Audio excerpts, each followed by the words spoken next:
have some die-hard people that are still left with us, so I'll try to deliver my speech to you. Iyanya was the first guy that, when we launched our business in Africa, and we did a couple of things wrong, he blasted us so badly that I needed to hire him and his agency to help us build our business in Africa. So I do owe a lot of our success to our partnership with BHM to be able to get us this far. Beyond the fake accent that I have, my name is Alex Okosi. I'm from Onitsha, Anambra State. Thank you for one Onitsha guy here.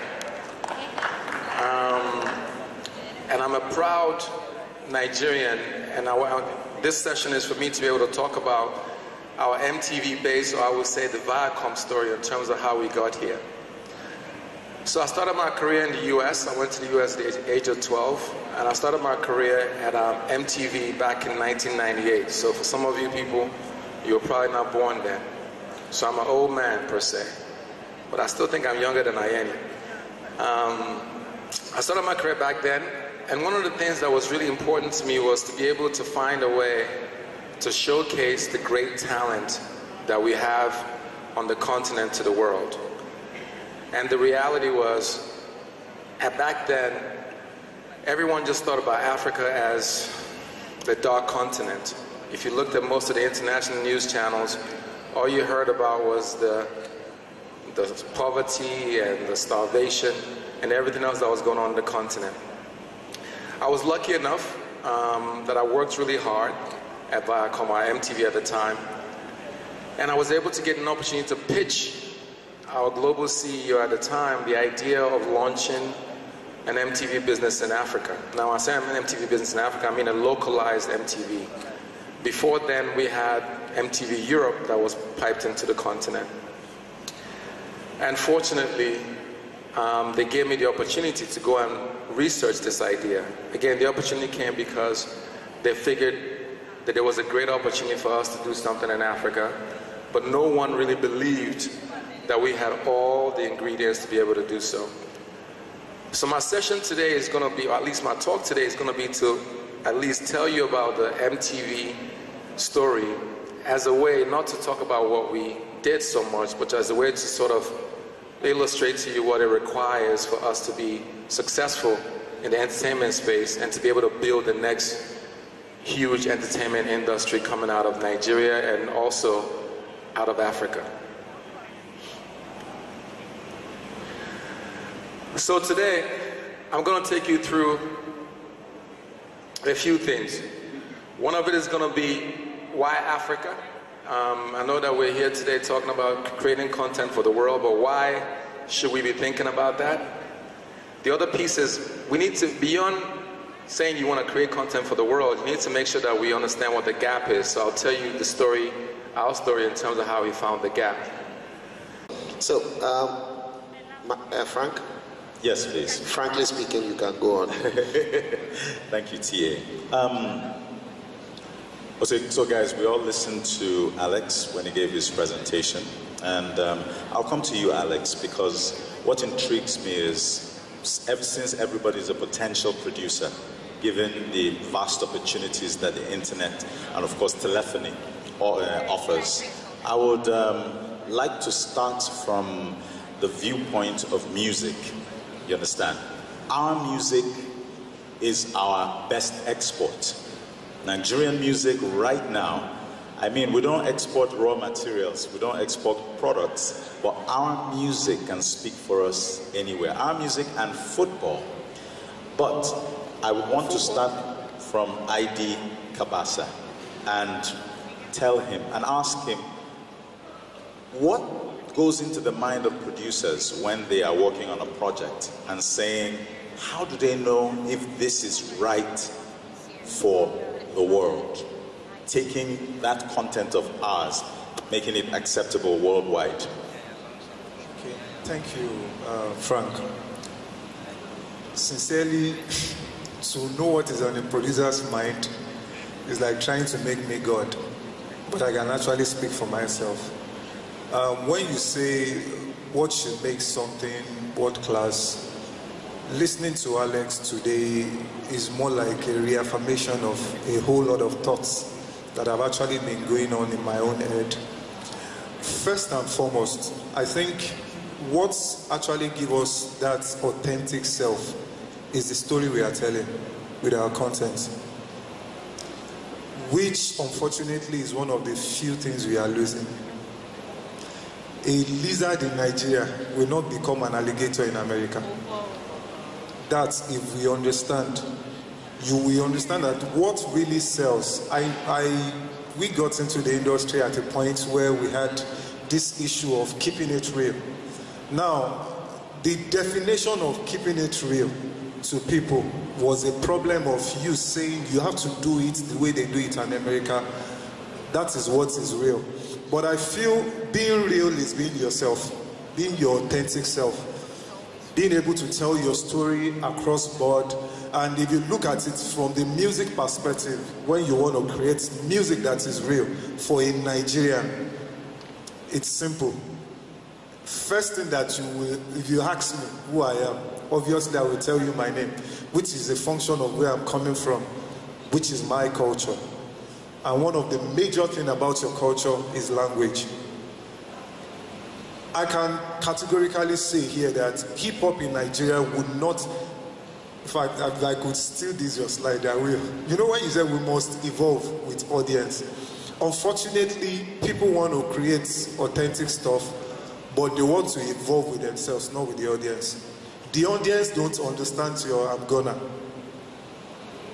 Because you are starting from here. There's a local proverb that says in Yoruba, that you, whatever you want to give to the world, you start from where you are.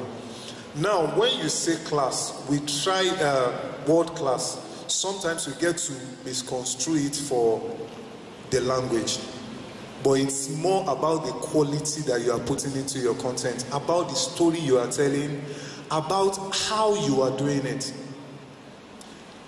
We started the Yoruba rap thing, a lot of Ajasa and all of that, and I remember that people never supported us. There were some of the guys in the industry that would say, no, this is not how you do it. They didn't want it to evolve. But over time, a lot of Ajasa, that Green took it, Lamide, and some of these guys, they are being patronized abroad. And I can use the Bunch as a case study. The Bunch came from London. He was still doing the Nigerian sound. He came here, he traveled abroad, he took the Nigerian sound, and people accepted it. I know of some people that will tell you that we do good music, which is relative though.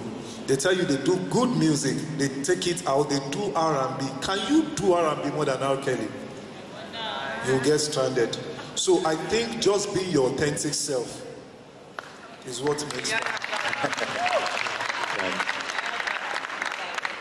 All right, now, because of time, I have to, there are so many questions. I want to ask follow-up questions, but let's hold that thought first. Let it marinate in our minds. Let's go back to Alex. Now, Alex, you said that everybody is a potential producer. Now, I'm speaking on behalf of the audience that is there. This kid is armed with a cell phone.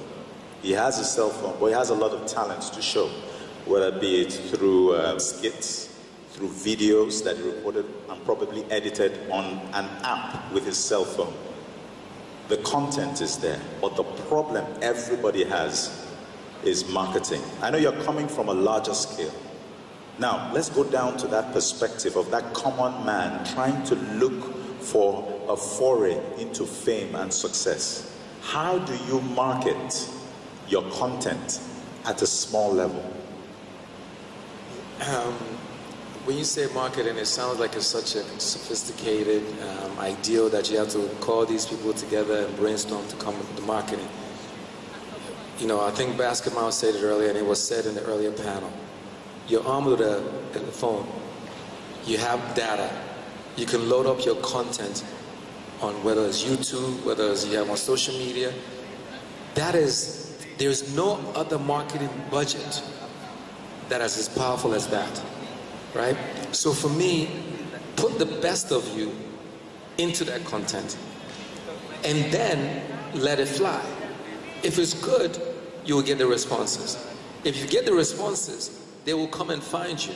But you cannot sit at home and say, I want to be on a TV show. I want to be a presenter. But you don't even go and interview your sister, your brother, your cousins, people on your street, and put it on social media so that when someone is looking for a presenter, they have nowhere to look. So for me, when people start saying it's a marketing or I have not been given an opportunity, what I'm saying is that in today's world, you have all the opportunity that is available. You don't even need, quite frankly, to arrive at MTV's door first. If you are good on digital, MTV will probably come find you. And that's how it works. And for me, that's where we need to stop with the barriers and understand we have the most powerful platforms in the world today to be able to showcase our talent. Yeah, from what you're saying, that means if you have the content, just be consistent with it and make it very good. That's some things that some people don't understand. And use the opportunity you have, you know. A perfect example. If you had everyone in your street, or at least all your friends, just follow the content, tweet about your content. You may even start trending. It may start trending. But people don't think about that. People, the hustle is not there. They're waiting for someone to knock on the door. That's it. Like a perfect example was the incident that happened here. Dude stands up, says he's a rapper, then comes here. He has the opportunity in front of an entertainment conference to blow. Then in front of Iyanya, in front of all the label owners. In front of all the label owners. That means even though he wants to change his mind and go back to music later, they'll be looking at him like, hey, you had your chance and you blew it. So the young people, the people that have content, you have to be consistent with that content and put it out there. Let's talk about talent management. Talent. You are well known in that regard. Now, tell me, it is okay to manage talent for the rest of the world to know true talent. I believe that the true talent has been undiscovered. The people that know, I was passing by, there was a certain lady, she said she's a singer. I said, oh, okay, tell me about it. And she said she has a song. Then I said, okay, I'm going to listen to it for 15 seconds. And I'll tell you because I'm a music collector. I listen to all genres. So, right there and then, 15 seconds, I listen, and she sounds wonderful. Wonderful. Now, if you are into talent managing, you are already managing talent that has been found. When the real talent is also out there, are you looking on both sides of the fence? Are you looking inwards and also outwards with an eye to say, I'm looking for the next big thing, even if I'm managing the big thing? Thank you. First of all, I want to quickly congratulate Alex on the MTV story. 12 years, it seems like a long time, but you know, they've opened the doors for us to get our content out there. I think that's a massive, massive thing that MTV has done. So give him a round of applause. You know, thanks, Frank. You know, people always say, are we looking for the next big thing? It's relative. We're looking for talent. You know, and most in Nigeria and most of Africa, everybody thinks they have talent, which is a great thing. But I think there has to be a degree of honesty within yourself. It's like fashion and style. You know, one is external, one is internal. You know what I mean? If I have style, that's an internal thing. And if I follow fashion, that's very external. And Alex also touched on it, that we're always looking for someone to put us on a platform or to help us market.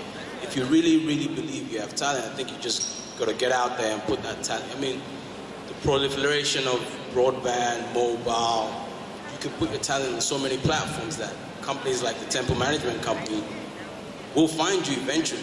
Justin Bieber was found on YouTube, you know, right? Yeah, and everybody always, you know, uses Justin Bieber as the example. But there's so many other examples.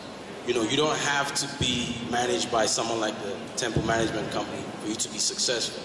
You can create your own story. You can be independent with your music and still be successful. So, no, we're not looking for the next big thing. We are looking for talent that, of course, we can market, we can sell, and we can, you know, make them successful in their own right. And I think that's where we start from, in an industry where especially in Nigeria, that it's vast. The opportunities are vast. You see what the comedians are doing on Instagram and social media. You see what some musicians, like my good friend here that we manage, Iyanya, see what they're doing. You know, if you really have that talent, you just got to get out there and put it out there, and companies like ours will find you. Okay, so far, what we have derived from this discussion so far, I got from Cabasa.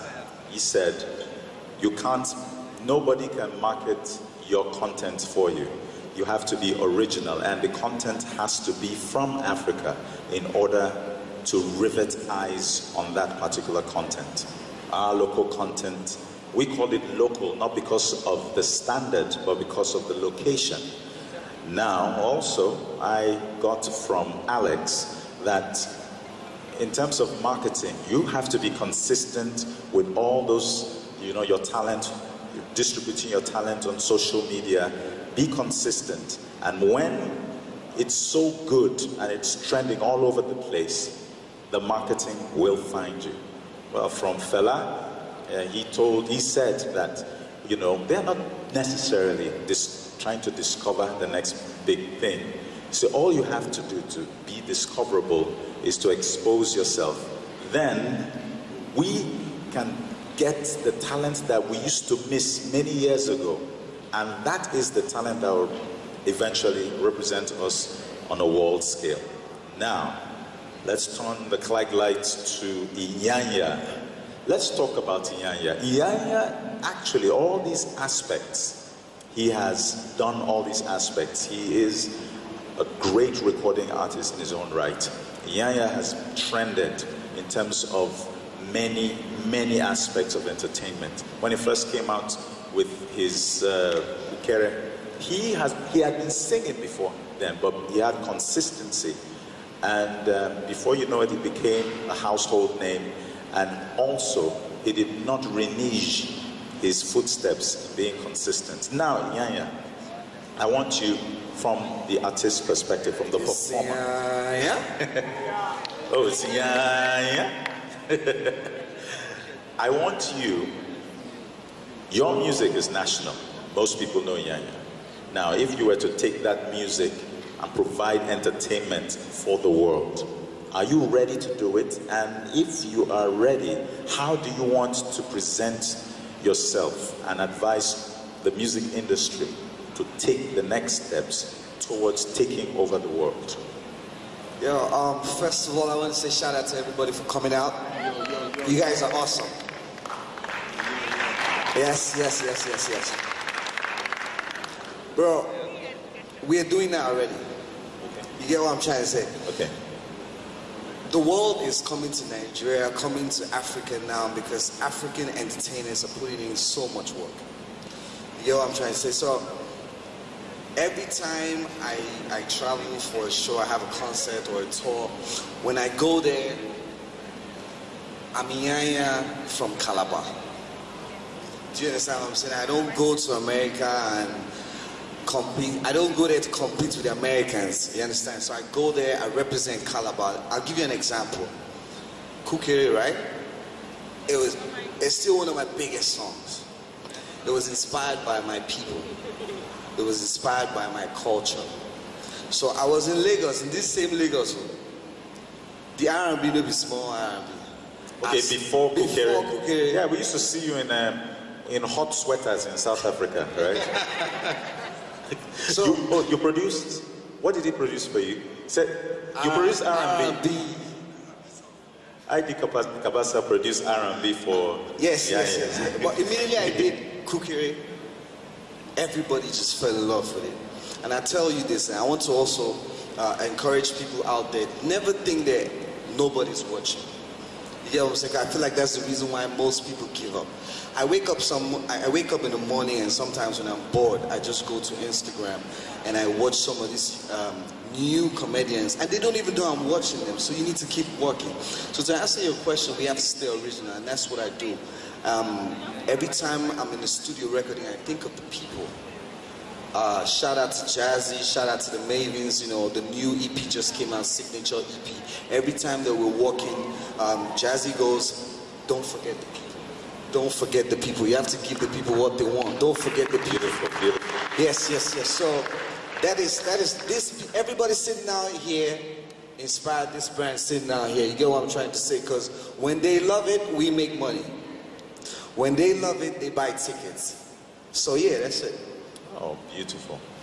That's very, very, very. Please feel free.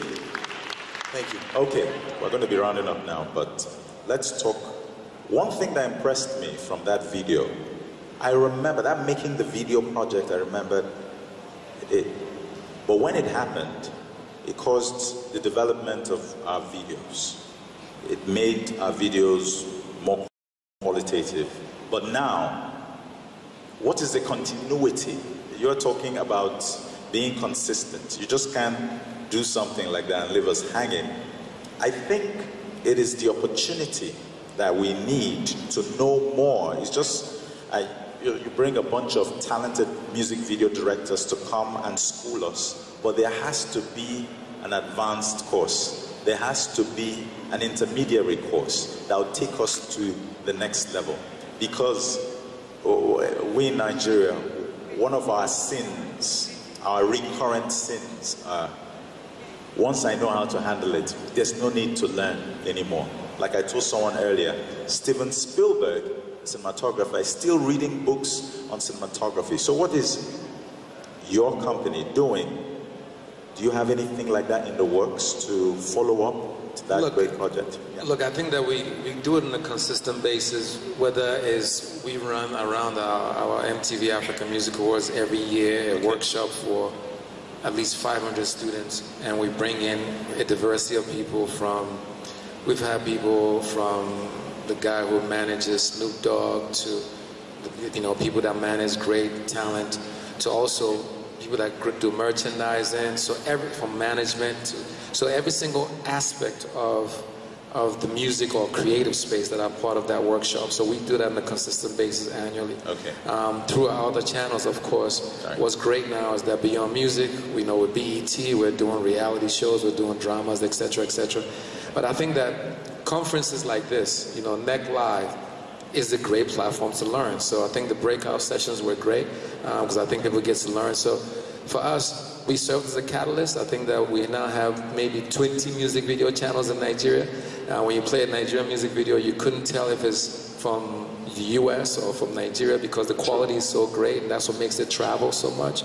Okay. So I think that, we will continue to be able to do the work, but I think that, everyone else who is contributing to this panel and the conversation we're having now is what's going to elevate the industry to the next place.